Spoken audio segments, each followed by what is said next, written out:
सभी साथियों को नमस्कार। मित्रों, जैसा कि आप सभी को पता है कि उत्तर प्रदेश शिक्षा सेवा चयन आयोग के द्वारा एक भारी भरकम विज्ञापन, अगर कहा जाए तो लगभग 24,000 पदों का तैयार किया जा रहा है। अब ऐसे में ये बात स्वाभाविक सी है कि जिन अभ्यर्थियों के हक और अधिकार कुचले जाएंगे, दबाए जाएंगे, अर्थात जिन्हें बाहर किया जाएगा, उनको बोलने से कोई नहीं रोक सकता।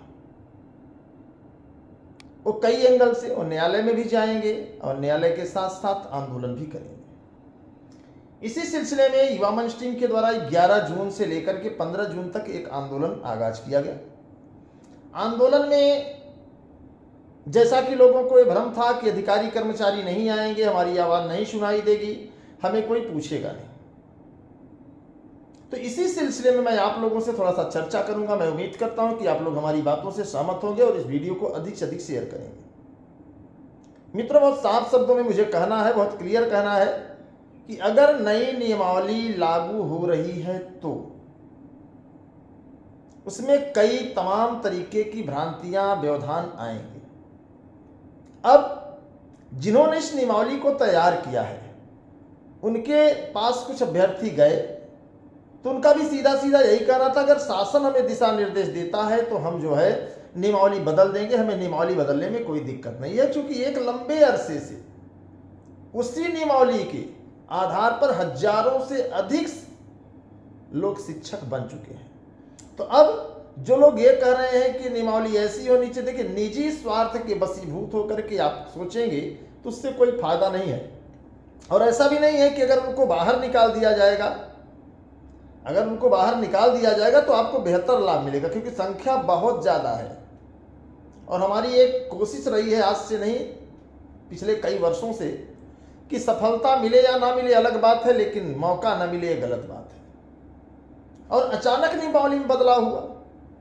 ऐसा नहीं कि छात्र शांत बैठेंगे, ये 4-5 साल का इंतजार करेंगे, डिग्री लेंगे, तैयारी करेंगे।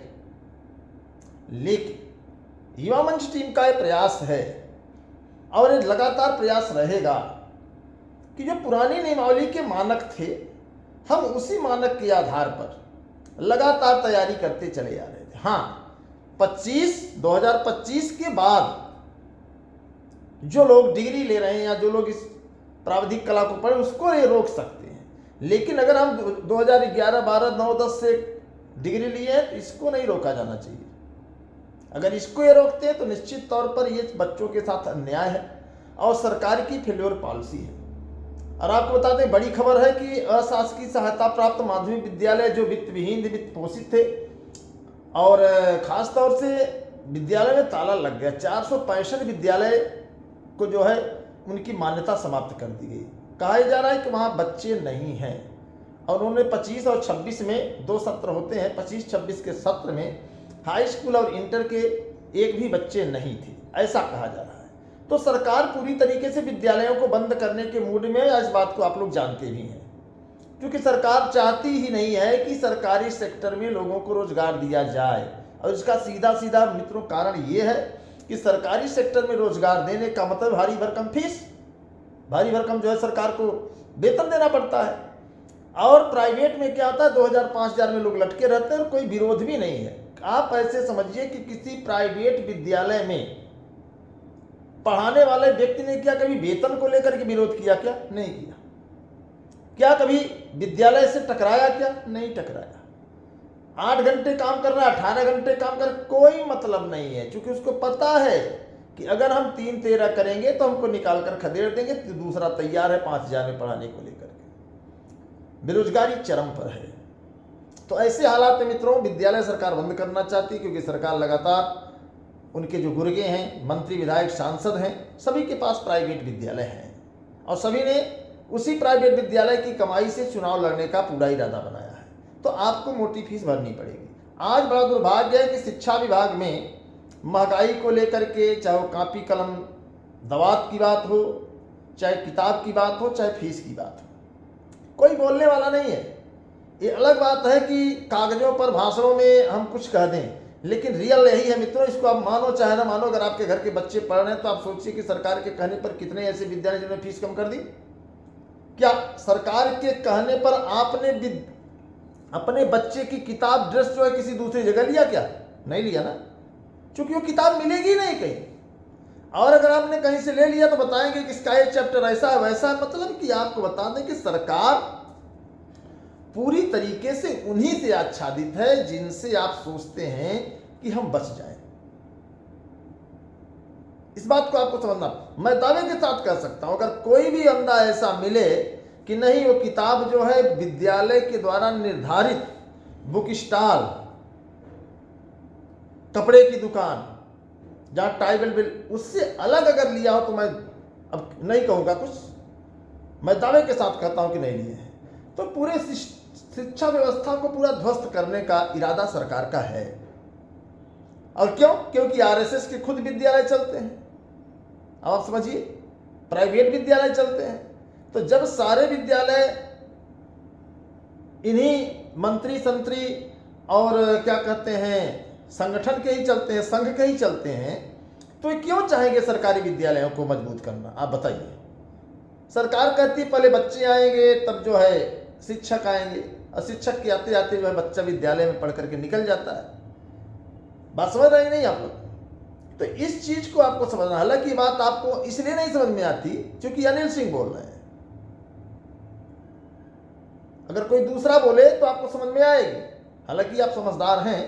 लेकिन जहां तक मेरा मानना है कि सरकार की जो शिक्षा के प्रति जो लचर रवैया है उसको थोड़ा सा सुधारने की जरूरत है। पूरे देश में जात की बात होती है, धर्म की बात होती है, संप्रदाय की बात होती है, लेकिन शिक्षा, स्वास्थ्य और रोजगार की बात नहीं होती, चाहे वो विपक्ष हो चाहे पक्ष हो। क्योंकि विपक्ष भी इससे आच्छादित है। विपक्ष के भी कई इंटर कॉलेज, डिग्री कॉलेज हैं भाई। आप केवल एक ही पक्ष को नहीं कर सकते, और दोनों एक दूसरे से सभी आच्छादित हैं। चूंकि धन पशुओं का पूरा राजनीतिक विंग्स है, इसे आपको समझने की जरूरत है।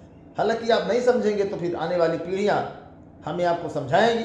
फिलहाल हमारी कोशिश यही है कि उत्तर प्रदेश शिक्षा सेवा चयन आयोग के द्वारा ये जो लगभग 24,000 पद हैं पूरा मिला करके, तो जिसमें टीजीटी और पीजीटी के लगभग 20,000 पद हैं, तो 20,000 पदों पर विज्ञापन पुरानी नियमावली से निकले। केवल यही विज्ञापन, कुछ लोग अगर लंबे सिरे तक ना, मेरी ये मांग है, फिर से समझा रहा हूं कि जो 24,000 का पद आया है, इसमें से जो टीजीटी और पीजीटी के 20,000 पद हैं, इन 20,000 पदों को पुरानी नियमावली से निकाला जाए। ऐसा इसलिए कि इनकी नियमावली आई 2025 में।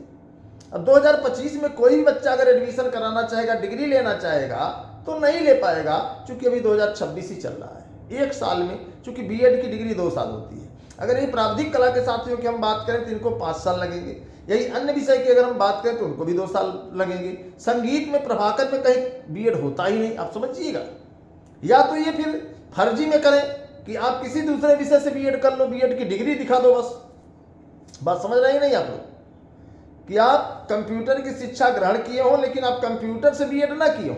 बात समझिएगा मैं क्या कह रहा हूं। आप जो है संगीत से प्रभाकर किए हो 4 साल का, लेकिन आप किसी दूसरे विषय से बीएड कर, मतलब फर्जी केस, मतलब जो सही होना चाहिए उसमें नहीं, फर्जी।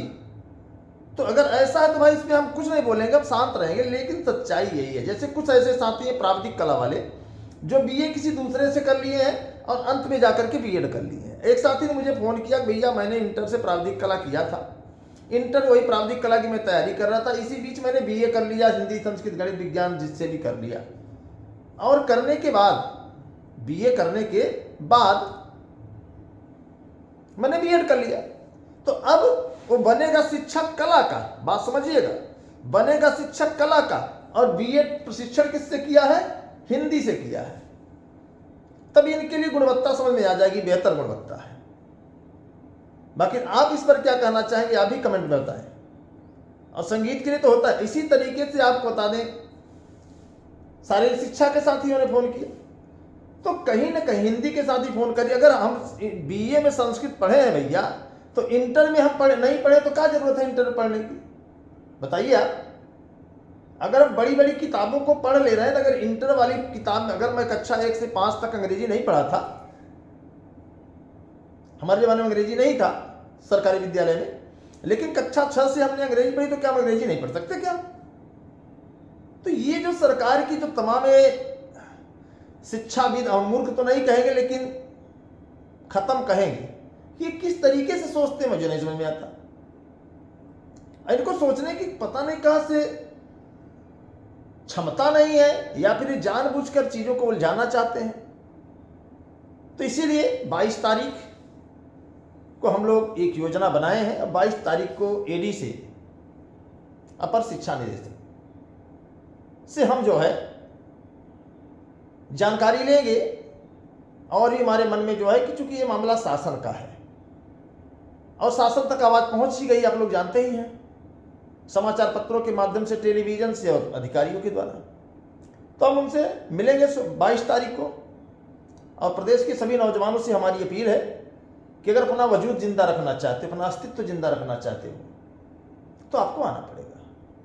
अब नहीं आओगे तो भाई क्या है, मतलब आप नहीं आए, इसका मतलब ये है कि आपने उस डिग्री से कोई मतलब नहीं, आपको टीजीटी पीजीटी के विज्ञापन से कोई मतलब नहीं, आपने आवेदन किया नहीं किया कोई मतलब नहीं है। सच्चाई यही है, आप सिर्फ टाइम पास के लिए शिक्षा के क्षेत्र में डिग्री ली है, तो वो अलग मुद्दा है। लेकिन अगर हकीकत यही है तो आप सभी को आना चाहिए। शांतिपूर्ण तरीके से अपनी बात शासन स्तर पर, सरकार स्तर पर रखेंगे, और इस बार 1 सप्ताह का समय आप लोग लेके, क्योंकि 5 दिन में मामला नहीं सुलझा, हमने सोचा 5वें दिन सुलझ जाएगा, लेकिन अब जो आप आएंगे 1 सप्ताह का पूरा इरादा बना के आइएगा, और इसी 1 सप्ताह में मित्रों पूरे मामले को सॉर्ट आउट मैं करने का पूरा प्रयास करूंगा, और 1 सप्ताह आपके हार और जीत का पूरा खाका तैयार कर देगा। हालांकि वुमेन्स टीम जल्दी हार मानती नहीं है, बशर्ते आपका योगदान, आपका सहयोग रहा तो। अगर आपका सहयोग नहीं रहेगा तो भाई हम जानबूझकर कहेंगे कि हरा दो, कोई मतलब नहीं है, क्योंकि जरूरतें क्या है जब लोग रहें। इसे कंप्यूटर के साथ ही मुझे फोन किए, अब मुझे कष्ट इस बात का होता है कि एक भी कंप्यूटर वाला बंदा नहीं आया मेरे पास आंदोलन स्थल पर, एक भी बंदा नहीं आया। हालांकि नॉन बीएड का एक साथी आया था, तो जब कंप्यूटर वाला बंदा नहीं आया तो मैं तो यही मान रहा हूं ना, कंप्यूटर वाले है ही नहीं है। जब कंप्यूटर का बंदा नहीं है तो मैं बेवजह जो है कंप्यूटर का विज्ञापन मांग रहा हूं, मुझे नहीं मांगना चाहिए। तो अब जो ज्ञापन तैयार होगा 22 तारीख का, मैं बहुत साफ शब्दों में बता रहा हूं आप लोगों को कि मैं उस पूरे आंदोलन की समीक्षा करूंगा, और जो साथी आए होंगे उन्हीं का लिखूंगा। हाँ, अगर एक भी साथी आएगा तो मैं उसको लिखूंगा, लेकिन हमारी कोशिश पुरानी नियमावली पर ही रहेगी, क्योंकि कई ऐसे साथी हैं जो अब डिग्री लेने की उम्र उनकी नहीं रह गई है। बाकी आप लोग समझदार हैं, पढ़े लिखे, शिक्षित हैं। धन्यवाद, नमस्कार, मिलते हैं 22 तारीख को, तब तक के लिए जय हिंद।